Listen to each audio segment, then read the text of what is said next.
இத மட்டும் நல்லா ஞாபகம் வச்சுக்கோ. கல்யாணம் ஆயிடுச்சு, என்கிட்ட இருந்து தப்பிச்சிட்டேன்னு நினைக்காத. உன் தலையெழுத்தையே நான் வேற மாதிரி மாத்திருவேன்.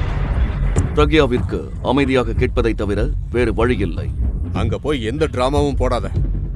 உன் புருஷன் சத்யன் எனக்கு கான்ட்ராக்ட் கொடுக்கற வரைக்கும் உன்னால ஏதாவது தப்பு நடந்துச்சுன்னா உன்னால உன் அம்மாவோட முகத்தை மறுபடியும் பார்க்கவே முடியாது. பிரக்யா தன் தந்தையின் பேச்சையும் கேட்டாள். தன் சகோதரிக்கும் தந்தைக்கும் பிறகு இப்போது சித்தியின் முறை தொடங்கியது. பாருமா, அங்க போனதும் எங்களை மறந்துடாத. மாமியார் வீட்ல என்ன கிடைச்சாலும் சரி, அத உடனே எங்களுக்கு அனுப்பிட. இல்லனா என்ன ஆகும்னு தெரியும்ல. என்னடா தங்கம்? திருமணத்திற்கு பிறகு பிரக்யா தனது கணவன் சத்யனின் இருண்ட அறைக்கு சென்றாள். ஒரு சிவப்பு கதிரின் ஒளியில் சத்யன் படுக்கையில் படுத்திருந்தான். அவன் முகத்தை பார்த்து பிரக்யா அதிர்ச்சி அடைந்தாள். அது மிகவும் அழகான முகம். மக்கள் சொன்னதற்கு முற்றிலும் மாறாக இருந்தது. பின்னர் அவன் பிரக்யாவுக்கு சில டாக்குமெண்ட்களை கொடுத்தான். அதை பார்த்து பிரக்யா திகைத்தாள். நீங்க ஆமா, இதுதான் என்னோட நிஜ முகம். என்னால என் காலிலேயே நிக்க முடியும். இந்த பேப்பர்ல கையெழுத்து போடு. இது என்ன? நம்ம மேரேஜ் கான்ட்ராக்ட். 100 நாளுக்கு மட்டும். கான்ட்ராக்டா? கல்யாணத்துக்கா? எனக்கு ஒண்ணும் புரியல. ஆமா, கான்ட்ராக்ட் தான்.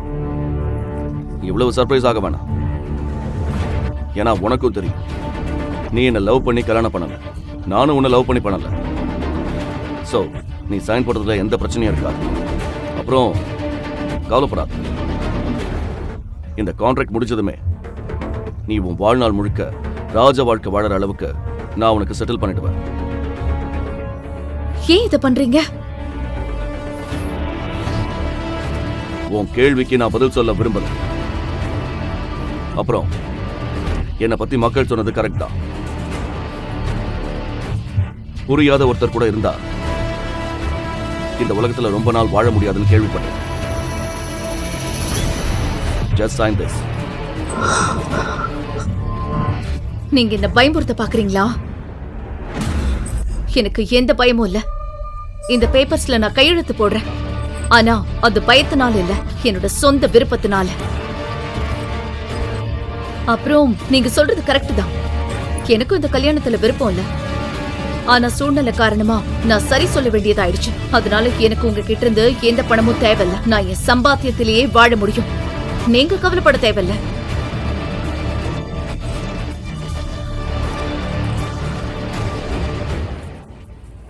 அடுத்த நாள் காலையில் சில சடங்குகளுக்காக பிரக்யாவை அவளது பிறந்த வீட்டிற்கு மாமியார் தேவகி அனுப்பி வைத்தார். மறுபுறம் பிரக்யாவின் சகோதரி மீரா. ஹலோ ராகவ், உன்னோட பிரக்யா வரா. தனியாத்தா சில சடங்குகள் செய்ய. இது உனக்கு நல்ல சான்ஸ். பிரக்யா பெற்றோர் வீட்டிற்கு வந்து தனது ரூமுக்கு சென்றாள். ராகவ் திடீரென்று அவள் அறைக்குள் நுழைந்ததும் அவள் காலடியில் இருந்த நிலைமை அதிர்ந்தது. ராகவ், நீயா? ராகவின் தலையில் பின்னால் இருந்து யாரோ பலமாக தாக்கினர். அது வேறு யாரும் அல்ல, சக்கர நாற்காலியில் அமர்ந்திருந்த சத்யன் தான். சத்யன் பிரக்யாவை ராகவிடமிருந்து காப்பாற்றி வீட்டிற்கு அழைத்து வந்தான். ஆனால் அவள் சத்யன் படுக்கையறைக்குள் நுழைய முயன்ற போது சத்யனின் விசுவாசமான வேலைக்காரன் கார்த்திக், நீங்க உள்ள போக முடியாது. மாஸ்டரோட ஆர்டர். நீங்க அவரோட பெட்ரூம்குள்ள எப்பவுமே போக கூடாது. இதை கேட்டதும் பிரக்யாவின் கோபம் உச்சத்திற்கு சென்றது. அதனால் அவளால் தன்னை அடக்க முடியவில்லை. கடுமையான குரலில் கூறினாள், நான் போகல. எனக்கு இவ்வளவு திமிர் பிடிச்ச ஆணவம் பிடிச்ச ஆளோட ஒரே ரூம்ல தங்கறதுக்கு ஆசை இல்ல. அப்புறம் நான் எந்த ரூம்ல தங்க போறேன்? இல்லனா எனக்கு ரூமே இல்லையா? அதற்கு பிறகு கார்த்திக் பிரக்யாவை ஒரு பெரிய பெட்ரூமிற்கு அழைத்துச் சென்றான். அது அழகாக அலங்கரிக்கப்பட்டிருந்தது. பிரக்யாவின் பொருட்கள் அனைத்தும் அதே அறையில் வைக்கப்பட்டிருந்தன.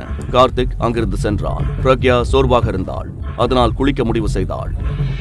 பிரக்யா டின்னர் சாப்பிட வந்தபோது சத்யன் கிட்டத்தட்ட சாப்பிட்டு முடித்திருந்தான். சற்று நேரத்திற்கு பிறகு அவன் டின்னர் டேபிளில் இருந்து எழுந்தான்.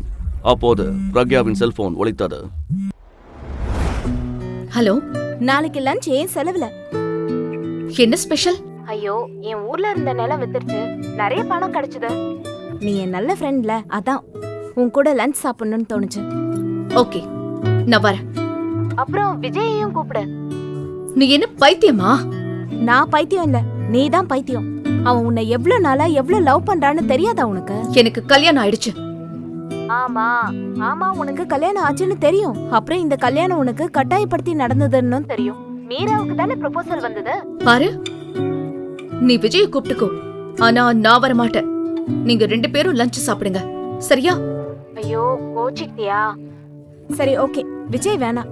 நீயும் நானும் மட்டும் நாளைக்கு 1 மணிக்கு ரெயின் ட்ரீ ஹோட்டல்ல சந்திப்போம். ஓகே, சரி. அடுத்த நாள் சரியாக 1 மணிக்கு பிரக்யா ரெயின்ட்ரீ ஹோட்டலை அடைந்தாள். பூஜா பிரக்யாவை அவள் ரிசர்வ் செய்திருந்த டேபிளுக்கு அழைத்துச் சென்றாள்.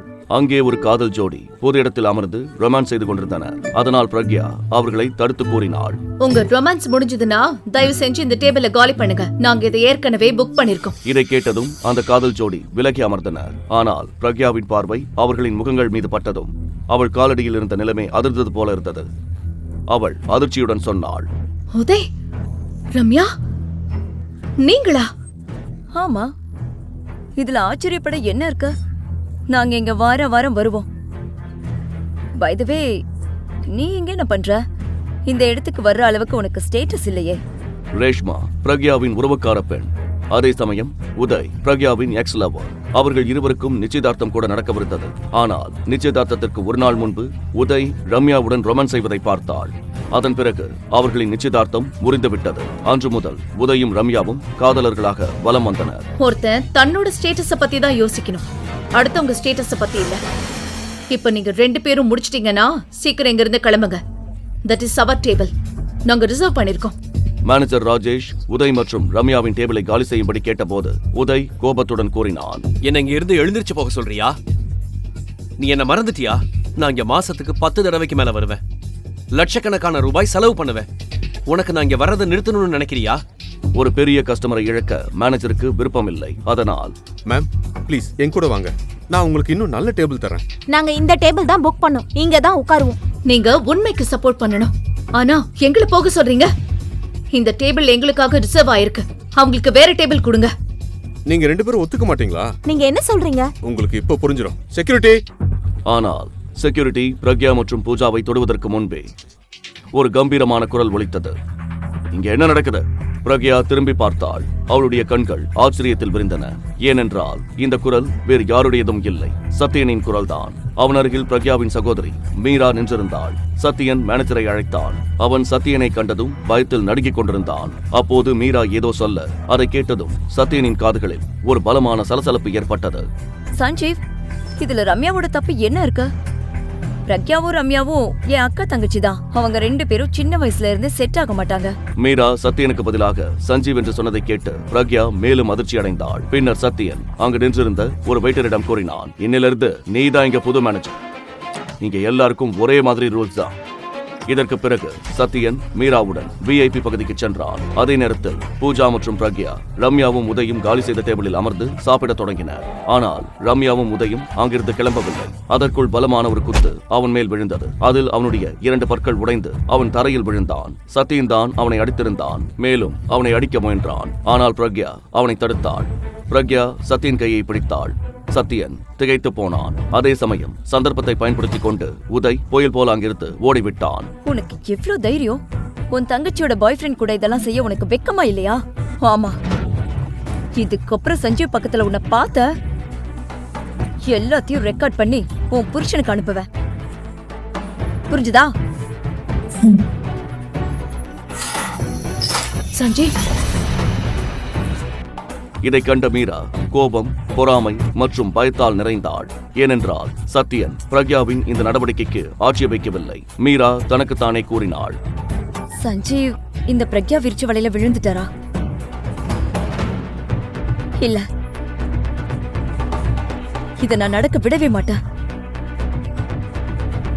நான் என்ன நடந்தாலும் சரி, இத மட்டும் நான் நடக்க விடவே மாட்டேன்.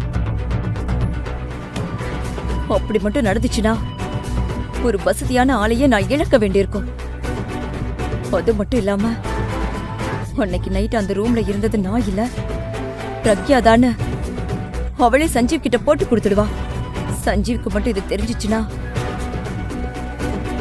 அவர் எனக்கு சாவை விட மோசமான தண்டனையை கொடுப்பான். ஏன்னா நானே தானே அவர்கிட்ட சொன்னேன், அன்னைக்கு இம்பீரியல் ஹோட்டல்ல நான் தான் இருந்தேன்னு.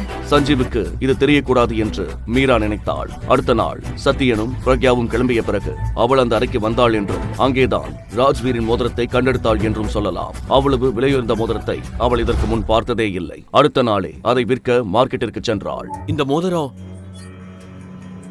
இந்த மோதிரம் உங்களுக்கு எப்படி கிடைச்சது? இது ரொம்ப எனக்கு தெரியும். இது என் பிரின்ஸ் எனக்கு கொடுத்தது. அதாவது என் லவ்வர் வேணும்னா இத வித்துக்கொன்னு என்கிட்ட சொன்னா. இதுக்கு நிறைய பணம் கிடைக்கும், அது உன் வாழ்க்கையை மாத்திடும்னு சொன்னா. இப்ப சொல்லுங்க, இந்த மோதிரத்துக்கு எவ்வளவு பணம் கொடுப்பீங்க? இதை மீரா மிகவும் சாதாரணமாக சொன்னாள். ஒருவேளை நகைக்கடைக்காரர் அவள் மோதிரத்தை திருடவில்லை என்று நம்புவார் என்று நினைத்தாள். ஆனால் நகைக்கடைக்காரர் அவள் உண்மை பேசுகிறாள் என்று ஒரு கணமும் நம்ப தயாராக இல்லை. அவள் இப்போது நகைக்கடைக்காரர் அவளை ஒரு திருடி என்று நினைத்து போலீஸை அழைத்து விடுவார் என்று பயப்படத் தொடங்கினாள். அதனால் அவள் ஒரு அசைவில் நகைக்கடைக்காரரிடமிருந்து மோதிரத்தை திருப்பி பிடுங்கிக் கொண்டு சொன்னாள், சரி விடுங்க, உங்க கடையில இந்த மோதிரத்தை வாங்க போதுமான பணம் இருக்குன்னு எனக்கு தோணல. நான் வேற கடையில கேக்குறேன். தேங்க்ஸ். இதற்கு பிறகு மீரா அங்கிருந்து கிளம்பினாள். ஆனால் அவளுடைய காலடிகள் இப்போது மிக வேகமாக நகர்ந்தன. அவள் விரைவில் தன் வீட்டை அடைய விரும்பினாள். ஏனென்றால் நகை கடைக்காரர் நிச்சயம் போலீஸை அழைத்திருப்பார் என்று அவளுக்கு தோன்றியது. ஆனால் அவள் ஆட்டோ அல்லது டாக்ஸியை எடுப்பதற்கு முன்பே ஒரு பெரிய லக்ஸுரி கார் அவளுடைய வழியை தடுத்தது. அதிலிருந்து அடுத்த கணமே ஒரு விலையுயர்ந்த சூட்டணிந்த பெண் இறங்கினாள். ஹலோ மிஸ், என் பேரு ஆஷா. நீங்க இப்ப விக்க ட்ரை பண்ணீங்கல்ல, அந்த மோதிரம் அது எங்க கிடைச்சதுன்னு சொல்ல முடியுமா? இதை கேட்டதும் மீராவின் இதயம் வேகமாக துடிக்கத் தொடங்கியது. அவள் இப்போது புரிந்து கொண்டாள், இந்த மோதிரம் அவளை ஒரு பெரிய பிரச்சனையில் சிக்க வைத்தது என்று. அதனால் அவள் மோதிரத்தை எடுத்து ஆஷாவை நோக்கி நீட்டி கெஞ்ச ஆரம்பித்தாள். பாருங்க, நான் உண்மைதான் சொல்றேன். நான் மோதிரத்தை திருடல. அன்னைக்கு ஹோட்டல் இம்பீரியல் ரூம்ல தான் எனக்கு மோதிரம் கிடைச்சது. நீங்க மோதிரத்தை வச்சுக்கோங்க, ஆனா தயவு செஞ்சு என் உயிரை காப்பாத்துங்க. மீரா உண்மையில் அந்த மோதிரத்தை திருடவில்லையா? அந்த இரவு ஹோட்டல் இம்பீரியலில் என்ன நடந்தது? பிரக்யா எப்படி ஹோட்டல் அறைக்குள் வந்தாள்? அந்த மோதிரத்தின் ரகசியம் என்ன? வா, உட்காரு. பிரக்யாவுக்கு தன் தாயை சந்திக்கும் வரை ரகுராமை சகித்துக் கொள்ள வேண்டும் என்று தெரிந்தது. அதனால் அவள் எந்த விவாதமும் இல்லாமல் உள்ளே அமர்ந்தாள். ரகுராம் சாம்பல் நிறைந்த கலசத்தை பிரக்யாவுக்கு காட்டினான். அதை பார்த்ததும் பிரக்யா அதிர்ச்சி அடைந்தாள். நீ என் பேச்ச கேட்கலனா இந்த சாம்பலும் அம்மாவோட சாம்பலாவும் இருக்கலாம். பிரக்யாவை பயமுறுத்தி தன் வேலையை செய்ய வைக்க இவ்வளவு சொன்னது போதும் என்று ரகுராம் அறிந்திருந்தான். உங்க வார்த்தை கேட்டு நான் தான் கல்யாணம் பண்ண. இப்ப என்ன வேணும் உங்களுக்கு? உன் புருஷன்கிட்ட போய் சொல்ல. உன்னை அட்டாக் பண்ண ரவுடிகளை கண்டுபிடிக்க அவன் கொடுத்த 24 மணி நேரத்துல என்னால அவங்கள கண்டுபிடிக்க முடியல. இப்ப 24 மணி நேரம் ஆயிடுச்சு. அவன் என்ன ஏதாவது பண்ணிடுவானோன்னு பயமா இருக்கு. போய் அவங்கிட்ட இந்த விஷயத்தை இதோட நிறுத்த சொல்லு. அப்புறம் உனக்கு ஒன்றும் ஆகலல்ல, நீ நல்லதானே இருக்க.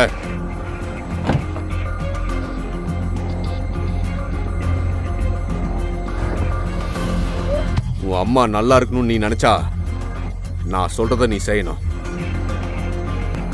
பிரக்யாவுக்கு தன் தாயை எந்த காரணம் கொண்டும் பாதுகாப்பாக வைத்திருக்க வேண்டியிருந்தது.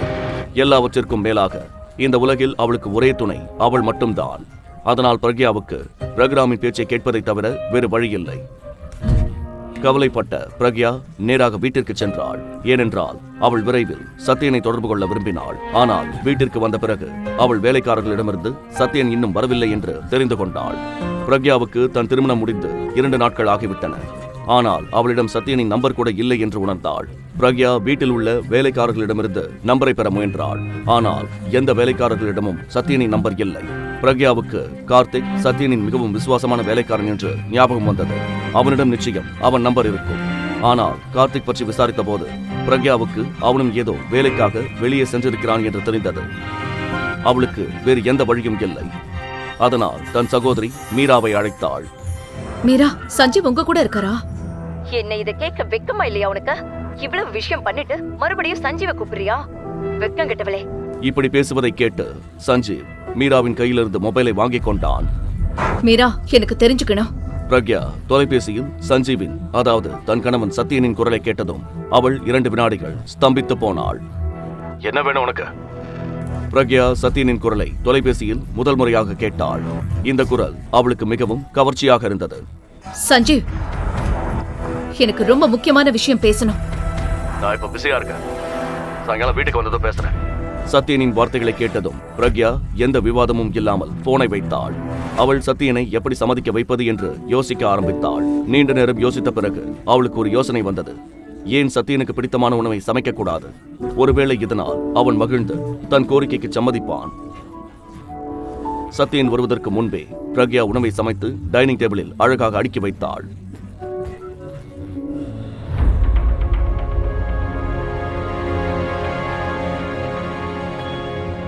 சத்யன் வீட்டிற்கு வந்தவுடன் உணவின் மனம் அவனை ஈர்த்தது.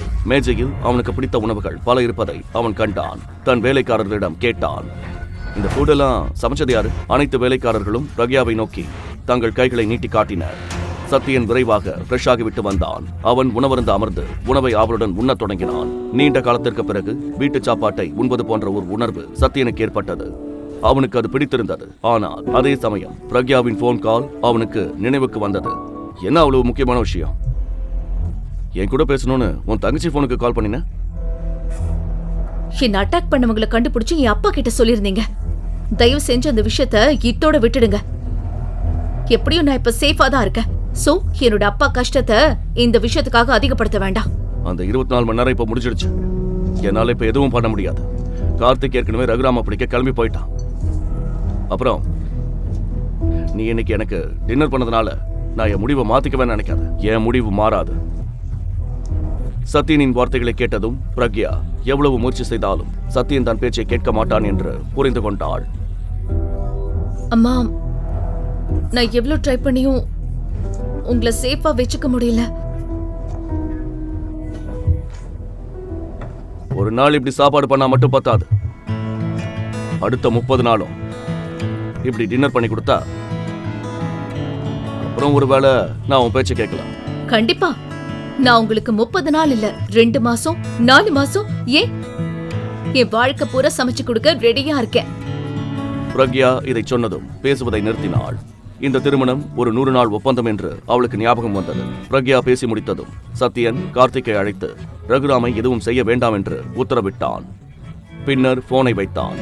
சத்யன் தன் பேச்சை கேட்டதும் ரகுராம் தன் அம்மாவை எதுவும் செய்ய மாட்டான் என்று பிரக்யா மகிழ்ந்தாள். சத்யன் மீதான பிரக்யாவின் கவர்ச்சி கோபமாக மாறியது.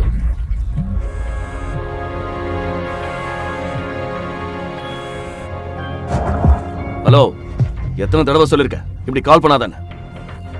சஞ்சீவ், உன்னை ரொம்ப மிஸ் பண்றேன். எனக்கு உடம்பு சரியில்லை. தயவு செஞ்சு வந்து என்ன பாரு. உனக்கு உடம்பு சரியில்லைன்னா டாக்டர் கிட்ட போ. நாங்க வந்து என்ன ஆக போகுது? மீரா சஞ்சீவ் அவ்வளவு எளிதாக சம்மதிக்க மாட்டான் என்று அறிந்திருந்தாள். அன்னைக்கு என் உயிரையே பணையம் வச்சது உங்களுக்கு ஞாபகம் இருக்கா? அன்னைக்கு உங்க உயிரை காப்பாத்தினதுல இருந்து எனக்கு உடம்புக்கு முடியல, காய்ச்சல் அடிச்சுக்கிட்டே இருக்கு. இன்னைக்கு என் நிலைமைய பாருங்க.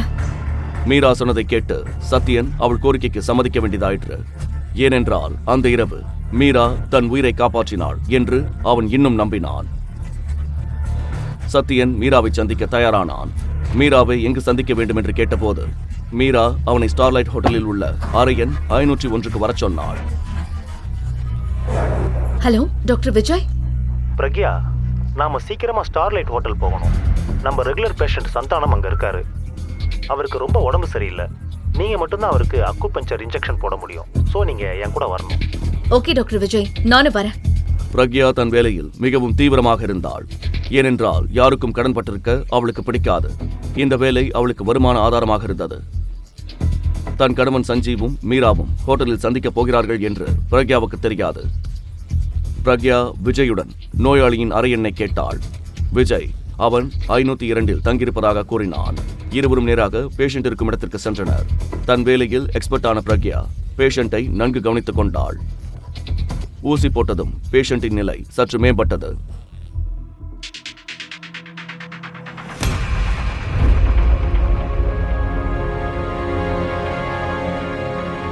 இந்த ஆள் கூட மிட் நைட்ல நீங்க என்ன பண்ற? இல்ல சார். எல்லாரும் ஒரே மாதிரி இருக்கிறது இல்ல, எல்லாரும் ஒரே நோக்கத்தோட இந்த இடத்துக்கு வர்றதில்ல. நீங்க எதுக்காக இங்க வந்தீங்களோ அதை செய்ய கண்டிப்பா நான் இங்க வரல. பல எண்ணங்கள் பிரக்யாவின் மனதில் ஓடின. கொஞ்ச நேரத்துக்கு முன்னாடி தான் அவன் என் கூட உட்காந்து சாப்பிட்டான். இப்ப என் தங்கச்சியை பாக்குறதுக்காக இங்க வந்திருக்கான். அவளுக்கு வருத்தமாகவும் கோபமாகவும் இருந்தது. சத்யனிடம் விளக்கம் கேட்க தனக்கு உரிமை இல்லை என்று தெரிந்திருந்தாலும் அங்கு நின்றிருந்த விஜயும் மீராவும் திகைத்து போயினர். சஞ்சீவ் ஏன் பிரக்யா மீது இவ்வளவு அக்கறை கொண்டிருந்தான் என்று அவர்களால் புரிந்து கொள்ள முடியவில்லை. சஞ்சீவுக்கு மீரா பற்றிய உண்மைகள் தெரிய வருமா? பிரக்யா தான் தன்னை காப்பாற்றினாள் என்ற உண்மை தெரிந்தால் சஞ்சீவ் என்ன செய்வான்? பிரக்யா தனது தாயை காப்பாற்றி விடுவாளா? அடுத்த எபிசோடை பாக்கெட் எஃப்எம் தமிழ் யூடியூப் சேனலில் கண்டு மகிழுங்கள். மேலும் அனைத்து எபிசோடுகளையும் தெரிந்து கொள்ள பாக்கெட் எஃப்எம் ஆப்பை டவுன்லோட் செய்து மேகமோ அவள் தொடரை கேட்டு மகிழுங்கள். லிங்க் டிஸ்கிரிப்ஷனில் கொடுக்கப்பட்டுள்ளது.